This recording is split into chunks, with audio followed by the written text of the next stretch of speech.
top 7 things you didn't know about Captain Benjamin Sisko, and number 1 is going to change how you see everything you thought you knew about Deep Space Nine. Fact 7. In the DS9 novel Our Rising Sun by S.D., Perry, Jake Sisko, discovers an ancient prophecy in the ruins of Buhahatla. The text reads, "The sun shall enter the temple and return with a lost herald." Jake believes this is about him and his father. He flies his shuttle into the Bajoran wormhole alone. The wormhole expels him approximately 100 parsecs into the Gamma Quadrant. He's rescued by the Even Odds, a ship of multicultural freelance treasure hunters captained by Zin Dezavram, a man whose own father had abandoned him at Jake's age. Jake spends months in the Gamma Quadrant, encounters the EAV, Oki-Aki-AV, an ancient species who worshipped the prophets long before Bajor existed, and ultimately discovers that the Lost Herald, the prophecy described, wasn't his father at all. It was former Kaiopaka, stranded in the Gamma Quadrant since the second season episode Battle Lines. Living in a Dominion prison settlement, unable to truly die due to alien microbes that kept regenerating her body, changed by years of existing in a place she could never leave. Jake came home without Benjamin Sisko, but he came home having brought back Bajor's spiritual leader, having changed the face of the Gamma Quadrant, and having figured out that his own story didn't require his father's presence to matter. Fact 6. The Ohalu prophecies were written approximately 30,000 years ago by a Bajoran named Ohalu. They were sealed as heresy by the VEH Deck Assembly almost immediately, because Ohalu claimed the prophets were not divine beings but alien teachers who learned from the Bajorans as much as they guided them. The texts were buried for 30 millennia. In S.D. Perry's Avatar, Book 2.2, Kira discovers the texts at the Buhahatla excavation site. She reads them and realizes they are more accurate than anything the Bajoran faith had ever officially produced. They reference Sisko. They describe Rebecca Jai Sisko by function. They predict events across centuries with a specificity the accepted prophecies never approached. Kira uploads the entire archive to the Bajoran Comnet. The VEH Deck Assembly responds by issuing an attainment against her, spiritual exile, cutting her off from all Bajoran religious life. The act creates a permanent schism in Bajoran religion. A new sect, the Ohah-La-Varu, forms around the Ohalu Texts. The most accurate prophecies in Bajoran history spent 30,000 years classified as heresy, and the person who set them free lost her place in the faith for doing it. Fact 5. Rebecca J. Sisko was born in September 23076 at the Ashala Monastery on Bajor, not in a hospital. In a monastery, during a crisis.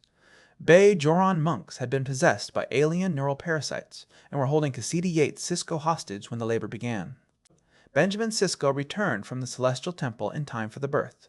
The Ohalu prophecies identify Rebecca as the infant avatar, the avatar of peace, a being prophesied to bridge the worlds of Bajor and the Celestial Temple across generations. That designation made her a target almost immediately. Around 23880, she was kidnapped by a Bajoran religious zealot named Radovan Tavus, who believed her existence triggered a catastrophic portion of the prophecy. In David R. George III's Gamma, Original Sin, set in 238.6, the USS Robinson is ambushed in the Gamma Quadrant. Benjamin Sisko had brought his family aboard partly because he couldn't bear another separation. Rebecca is abducted again in the attack. Sisko gave up his command, his career, and years of his life to be present for the family he had once left behind. It still was not enough to keep them safe, and the prophecy that put her in danger was written by someone who died 30,000 years ago. If you've made it this far, you already know this series doesn't stop at the obvious. Subscribe and you won't miss what's coming next. Fact 4. In the DS9 novel relaunch, Benjamin Sisko does return from the Celestial Temple. He returns for Rebecca's birth, gradually resumes something resembling a normal life, and eventually takes command of a starship, the USS Robinson, with his family aboard. The novels describe him as having shaved his head in the intervening period. But in David R. George III's Typhon Pact novels, Plagues of Nights and Raise the Dawn, published in 2012, the Bajoran wormhole collapses again during a massive engagement near Deep Space Nine. Kira Nerys, who had entered the wormhole before it destabilized, disappears with it. For approximately 2 years, the prophets are gone. The Celestial Temple is unreachable. Kira is missing and presumed dead. Sisko commands the Robinson, cut off from the beings who literally orchestrated his existence, unable to know whether they or Kira survived. When the wormhole reopens in the fall, Revelation and Dusts in 2013, Kira is returned. And with her comes the quiet recognition that has always defined Sisko's relationship with the prophets. He knows he belongs to them. He knows there is a permanent return waiting somewhere in his future. He just doesn't know how much time he has left on this side of it. Fact 3. The Ascendants are one of the most significant threats in the DS9 novel relaunch, and most people who only watch the show have never heard of them. They are a species of religious fanatics who have spent thousands of years on what they call the Great Ascension, finding the fortress of the true, the Bajoran wormhole, and flying into it to achieve transcendence. Not to conquer, not to negotiate, to die inside it, by the millions, in pursuit of a spiritual completion they believe waits on the other side. They have a fleet.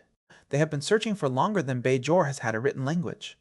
The Ohalu prophecies identify the emissary as the living barrier between the Ascendants and the prophets. Sisko's title isn't ceremonial. In the architecture of the relaunch novels, it is a military function. Their leader during the events of David R. George III's Ascendants is Ileana Gemor, a Kar, Das E, and woman surgically altered to resemble Kira Nerys exactly, established in the DS9 episode Second Skin. She spent years in the Gamma Quadrant, lost her mind, and found a species whose fanaticism exceeded even her own. She became the Ascendants version of the emissary, their fire. The Ascendants eventually reach the wormhole. They fly in. The prophets absorb them. A crusade spanning millennia ends in moments of celestial temple time. What Sisko's role as emissary always meant was this: if he wasn't standing in the way, the prophets would have faced that crusade alone. Fact 2. Most DS9 fans know the broad strokes of Sarah Sisko's story from the show's 7th season. A prophet possessed a human woman, orchestrated her marriage to Joseph Sisko, and conceived Benjamin, the emissary, in human form. The novels examine what that actually meant for Sarah. The prophet was in control for over a year. During that time, Sarah fell in love. She married, she had a child, she lived an entire section of a human life. When the possession ended, when the prophet receded and Sarah's own consciousness fully reasserted, she was standing in a home she didn't recognize, next to a husband she had no memory of choosing, holding a baby she couldn't explain. She left. Not out of cruelty, not out of weakness, because she had no language for any of it.